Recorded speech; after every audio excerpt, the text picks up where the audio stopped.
में राज्यसभा चुनाव के दौरान समाजवादी पार्टी को बड़ा झटका लगा है। एक एक करके विधायकों ने राज्यसभा चुनाव में अपना मन बदल लिया, पाला बदल लिया और मुसलमानों का भरपूर वोट लेने के बाद इन समाजवादी पार्टी के विधायकों ने भारतीय जनता पार्टी के खेमे में जाकर के राज्यसभा उम्मीदवारों को वोट कर दिया। उसके बाद भी समाजवादी और कांग्रेस जैसे दल हमेशा इल्जाम लगाते रहते हैं कि असदुद्दीन ओवैसी साहब तो भारतीय जनता पार्टी के एजेंट हैं, जबकि सच्चाई देखा जाए तो चाहे कांग्रेस पार्टी हो चाहे समाजवादी पार्टी हो, इनके विधायक कब भारतीय जनता पार्टी के पाले में जाकर के बैठ जाए इसका कोई भी भरोसा नहीं है।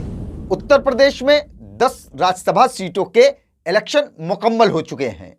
भारतीय जनता पार्टी और समाजवादी पार्टी के विधायकों की तादाद के लिहाज से 7 सीटों पर बीजेपी के और 3 सीटों पर समाजवादी पार्टी के राज्यसभा उम्मीदवार का जीतना तय था, लेकिन भारतीय जनता पार्टी ने अपना 8वां उम्मीदवार भी चुनावी मैदान में उतार दिया।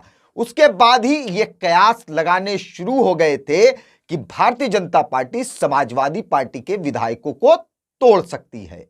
इलेक्शन से पहले अखिलेश यादव जी ने डिनर पार्टी का इंतजाम किया, जिसमें सारे विधायकों को मधु किया। समाजवादी पार्टी के सारे विधायकों में से 8 विधायक उस डिनर पार्टी में नदारद रहे, जिसके बाद लगभग यह तय हो चुका था कि ये 8 विधायक भारतीय जनता पार्टी को वोट करेंगे। इन 8 विधायक में से मनोज पांडे, जो कि समाजवादी पार्टी के चीफ अखिलेश यादव जी से काफी करीबी थे, राकेश पांडे, राकेश प्रताप सिंह, अभय सिंह, विनोद चतुर्वेदी, आशुतोष मौर्य, पूजा पाल और महाराजी देवी, इन 8 समाजवादी पार्टी के विधायकों ने क्रॉस वोटिंग कर बीजेपी के उम्मीदवारों को वोट किया।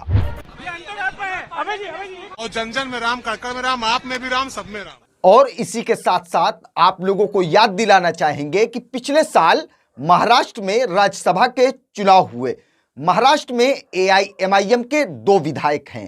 कांग्रेस पार्टी ने महाराष्ट्र से इमरान प्रतापगढ़ी साहब को राज्यसभा का उम्मीदवार बनाया और एआईएमआईएम के दोनों विधायकों ने कांग्रेस पार्टी के उम्मीदवार इमरान प्रतापगढ़ी साहब को अपना वोट दिया। ओवैसी ने राज्यसभा चुनाव में महाराष्ट्र की सत्ताधारी महाविकास आघाड़ी को समर्थन देने की घोषणा की है। एआईएमआईएम के सांसद इम्तियाज जलील ने बताया कि हमारी पार्टी ने महाराष्ट्र में राज्यसभा चुनाव में महाविकास आघाड़ी को वोट देने का फैसला किया है। महाराष्ट्र में पार्टी के 2 विधायकों को कांग्रेस उम्मीदवार इमरान प्रतापगढ़ी को वोट देने के लिए कहा गया है। जलील ने आगे बताया कि हमने अपने विधायकों के निर्वाचन क्षेत्रों के विकास के लिए कुछ शर्तें रखी हैं। इसके अलावा सरकार से एमपीएससी में अल्पसंख्यक सदस्य नियुक्त करने और महाराष्ट्र वक्फ बोर्ड की आमदनी बढ़ाने के लिए कदम उठाने की मांग की गई है। साथ ही मुस्लिमों के लिए आरक्षण की भी मांग रखी गई। ये वही इमरान प्रतापगढ़ी साहब थे जो कि एआईएमआईएम का वोट लेकर के राज्यसभा सांसद बने और उसके चंद महीनों बाद ही तेलंगाना के चुनाव में जाकर के असदुद्दीन ओवैसी साहब के खिलाफ बयानबाजी की। अब इतनी साफ सुथरी ट्रांसपेरेंट पॉलिसी होने के बावजूद भी हमेशा नाम नेहात सेकुलर जमातें जो भी हैं वो एआईएमआईएम पर इल्जाम लगाती हैं कि एआईएमआईएम बीजेपी की एजेंट है।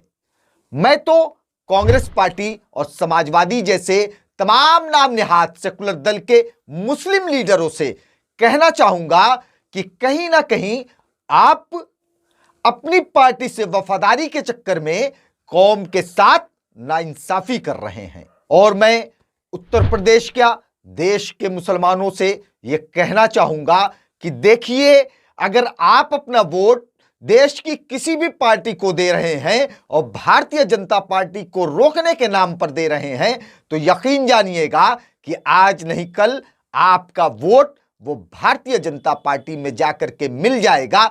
आप जिसको वोट दीजिएगा वो आज नहीं कल वो बीजेपी के खेमे में जाकर के बैठ जाएगा और फिरका परस्त की राजनीति को अंजाम देगा। इससे बेहतर तो यह है कि आप अपनी लीडरशिप को मजबूत करिए, आप अपनी क़यादत को मजबूत करिए, ताकि आपके आने वाली नस्लों के मुस्तकबिल रोशन हो सकें।